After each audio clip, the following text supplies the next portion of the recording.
Orlando, good morning. So what do you think really happened with the Eagles on Sunday night? I think they made a business decision. It was either bench Jalen Hurts, put in Sudfield, and get the 6th pick, or have a chance at winning the game. Emmitt Smith has been known to be a harsh critic. He was a really, really harsh critic when I was in Dallas. I mean, he's a great player in this league, won a lot of Super Bowls, but sometimes I think that he just talks to hear himself talk because I don't think that they quit at all. I think it was a business decision. They had a win does nothing for you, and they're just trying to look for their future going forward. For me, I look, Emmett, my dog, me and Emmett, we came in together, Skip. We used to hang together early in our careers.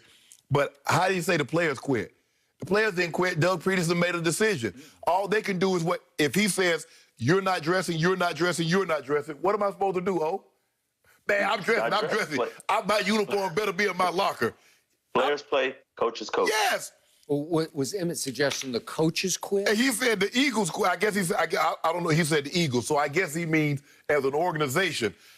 Look, I don't want, if anybody else, if I'm a player on the team and I got a comment, I don't want to hear anything from the Giants. I don't want to hear anything from the Cowboys because you're selfish.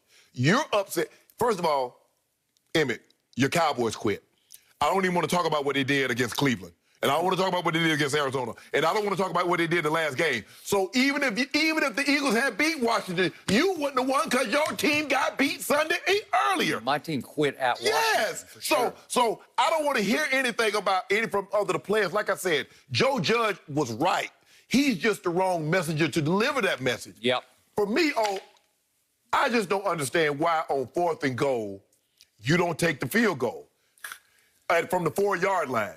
You kick the field goal. If you want to do Nate Sudfeld, I think what happened is that Jalen Hurts played so well early, Skip, they was up 14, and the next thing you know, man, I was thinking we're going to be behind in this game, and you put Nate Sudfeld in a game that you already losing by 10, 17 points. Nobody blinks an eye. Nope. But you're in a situation to actually win the game, and you put Nate Sudfeld. Now, that's when all the questions start to arise. Now, I've seen something like this happen before. I've seen guys in the preseason, I know you've seen it. When they don't normally play guys in that last preseason game, what that mean, they're going to move on. You're not going to build that roster. For them to totally deactivate Carson Wentz. I agree. Without running the risk of getting him injured because they're on the hook for that injury settlement, Skip. Yep. It seems to me it's more likely that they're going to probably move on down the road from Carson Wentz. I would agree. So, Orlando, in the brief time you were with the Eagles, did you practice against Nate Sudfeld at all? Yeah, I did. I practiced against Suddy. Suddy was actually the backup quarterback. Suddy. He's a great. I think he's a great kid. But I think going into this game, they already had a plan. They didn't want to win this game. They wanted to play Jalen, give him some more experience. Then they wanted to put Sudfeld in, and then they wanted to, they thought they had no chance at winning. They're looking forward to the draft. They're trying to evaluate some other players. They're playing a lot of backups. They deactivated a lot of guys. You see, they had guys that didn't push through.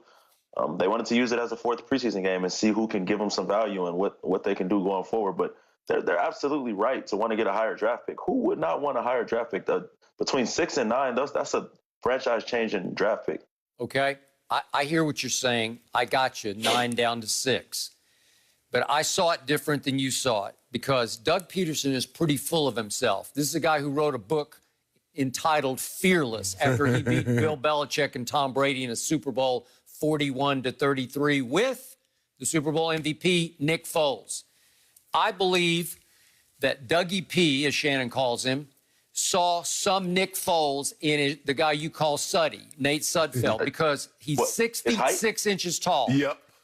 And he's got a nice arm, but sort of like Foles. Foles just has a nice arm. It's not a cannon. But Sudfeld knows that offense and can operate that offense probably a little better from the pocket than Jalen can at this point in his development.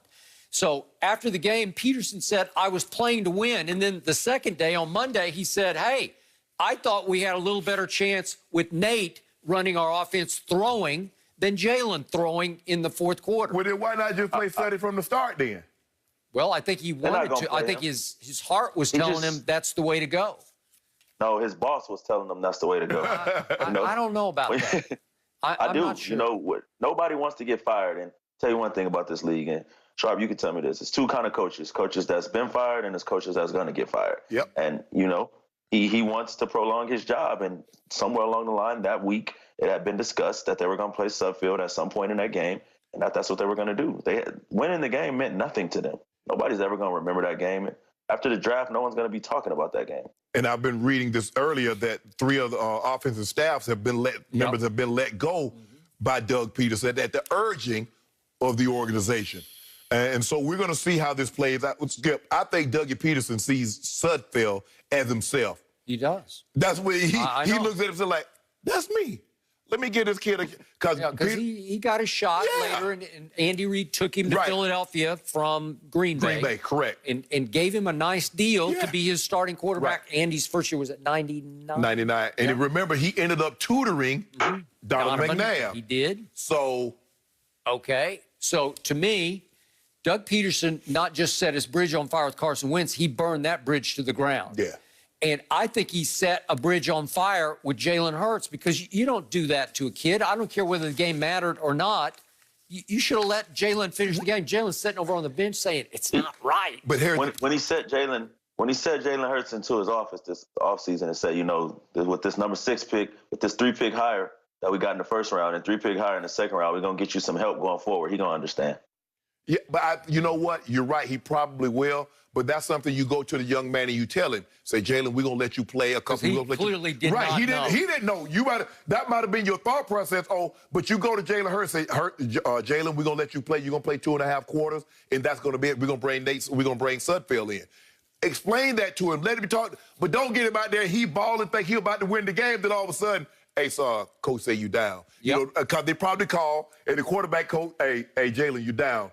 Nate's in. You're like, huh? We only down 3 points. What you mean he's in? It was odd. So, Orlando, if you'd still been an Eagle on Sunday night, how would you have felt during the fourth quarter of that game? They was already packed it in. They bags was packed. They got 2 cars. One of them was sent home already. They packed it in already. They packed it in the week that's before. Not the report. The reports all said that there are a bunch of angry players on the sideline, and 2 of them approached Doug Peterson, starting with Kelsey, and said, hey, what's up with this? Man, if you believe that, I got some oceanfront property in Idaho. But, look, we're not going anywhere. They already scheduled to have the power turned off late Monday afternoon. The cars are already picked up. They've probably been living in an apartment for the last 2 weeks anyway, closed out the lease on their own apartment or played to the end. Yeah, they've probably been in an apartment because we know we're not going anywhere. So ain't no sense in me paying an extra month's rent, $2,000 when I can pay, a couple of $100 a night for a hotel room. But I would have been just disappointed being in that situation. If I'm out here, I'm going to play to win. Don't do me like this. Go ahead and tell me, just go ahead and sit me down from the jump. Because if I get out there and I start playing and it look like I got a chance to win, and you start taking people out that can help me win, I'm going to act a fool. So before we go, I need to acknowledge publicly that Orlando won a case of Diet Mountain Dew from me. I tried to tell you. On Sunday. And I don't think Orlando drinks Diet. I think he wants the hard stuff. He wants straight Mountain Dew, so I'll have to go there. Just transfer my tab to Sharp. Okay. I know he's down. But the point is, my Dallas Cowboys dominated the second half at Giants. Oh, you hear this? 46 plays to only 23 run by the Giants, and we were right on course to score 26 points. Our bet was 25 or fewer. We were on course to score 26 until my coach stood on the sideline looking up at the replay of a Dante Pettis catch that was not a catch and didn't throw his red challenge flag. We would have had them. They would have punted to us, and here we would have come, and we would have won the game with 26 points. Thank you very much. Common sense is not always common, Skip. It's not. Orlando, thank you for donating your due to Shannon. I know he really appreciates that. Thank you. He's got to, make up for a couple losses there. We appreciate your time. Orlando, we'll check in with you very soon. Now, Skip has been mentioning this. Plenty is an all-top